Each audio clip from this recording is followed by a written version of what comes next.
I think 80% of President Obama's speech today was good to very good.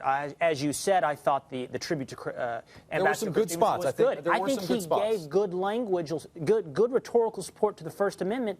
And then he departed from it. This line, "The future must not belong to those who slander the Prophet of Islam," is extremely offensive. That's scary. Let me tell you why. Because it was part of a rhetorical trick in the speech.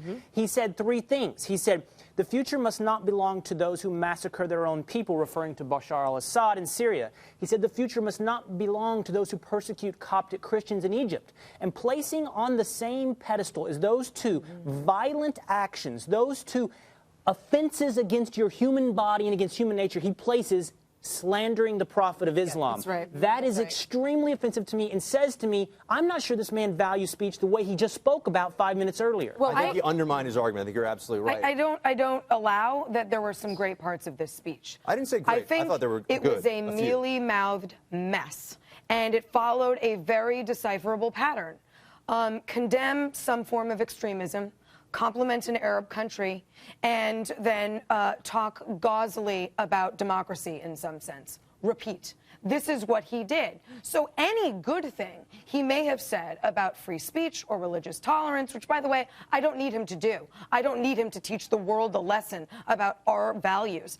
Every one of those good quotes or lines was followed by an apology or a compliment of some kind meant to lessen or dampen or mute the power of that original line. I didn't appreciate it at all. And to one of your early points, Buck, this line about a crude and disgusting film, not his place. Commenting on the quality of the film, not his place. Because if this had been a professional and only mildly insulting film, I am not sure the behavior on the part of these terrorists would have been any different. It doesn't matter whether it was a good quality film or a bad quality And I'd like to point out a line that leapt out at me, which is he said, "Now, I know there are some who ask why we don't just ban such a video. Why is he taking the side of those No one suggests that. Not in America. Why is he entertaining this line of argument? This is part of the there were some parts in here, and these are the parts you're trying to pick out, that were very bad and very concerning. That is one of those parts. Anytime he gives a speech like this, it exposes his true ideology.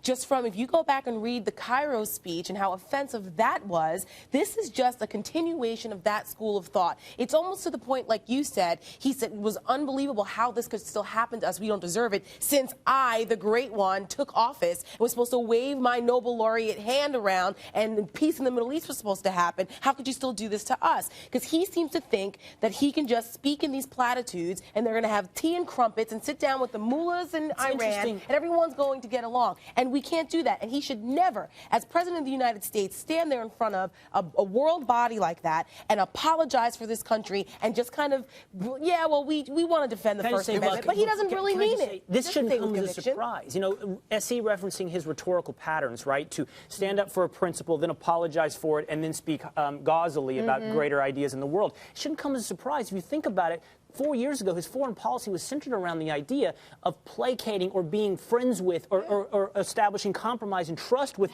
those across the world, as opposed to Bush, who was seen as saying, these are our principles, take them or leave them, it's in your face. I'm really glad you got to that, because here's the truth of this, is that speeches at the United Nations tend not to be sort of barn burners of American exceptionalism, because you're speaking to the UN General Assembly. Earlier today, I read President Bush's speech in 2006, which is the point at which it looked like the Iraq War was really a lost cause. A lot of people were worried we were just going to have to pull out in defeat. That did not end up happening. But this is what President Bush had to say at one point in that speech. He said, freedom by its nature cannot be imposed. It must be chosen from Beirut to Baghdad. People are making the choice for freedom.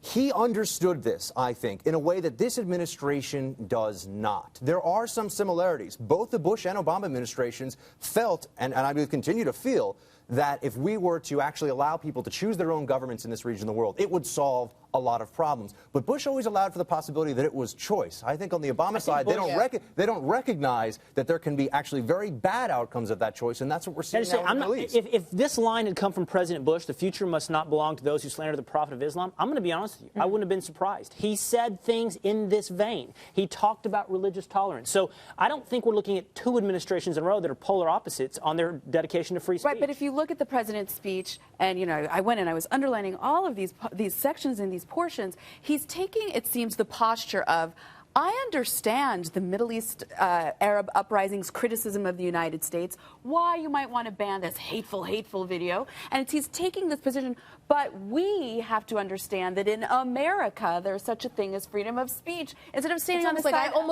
I almost agree with you, but I'm the president of a country where we allow this, so we kind of have to allow it. That's ridiculous. Even former U.S. Ambassador to the United Nations, Bolton, was willing to concede that there were a couple of passages. If we're looking at them now, this is a different approach, though, to say that the speech overall, because of those conciliatory sections, because of those, I think, kind of frightening sections. I really do not like it when the President of the United States says the future must not belong to those who slander the Prophet of Islam. Yeah. He should not be speaking for the Islamists, for Islam, for anyone outside of the United States and outside of that audience. Has to reject the message of this video. But I mean, there were some places where I think there was a reasonably robust defense of the First Amendment. And we discussed this before. You know, I think that the tragic death of Ambassador Stevens gave Obama the opportunity to work those things in, to kind of play on the emotional side of that. But we can't quibble with that. No, we can't. But what I can quibble with is the fact that he never said that he was murdered, assassinated. He used the word terrorist only once in that speech, never said that that was a terrorist attack against our sovereign soil and against our ambassador. He did not speak with authority on that, which tells me he still does not grasp, understand, or is just in denial of the nature of our enemy, and that is a dangerous policy to have. He did say the attack on Benghazi was an attack on America, but it was followed by, and we'd like to thank the Libyan government. I know because I wrote about this today. It was literally a tit for tat. I'm sorry. One good line does not. I would say this. He does not understand and refuses to understand the nature of the Islamist jihadist threat we face around the world. He still doesn't get it, and he needs to. And he's too busy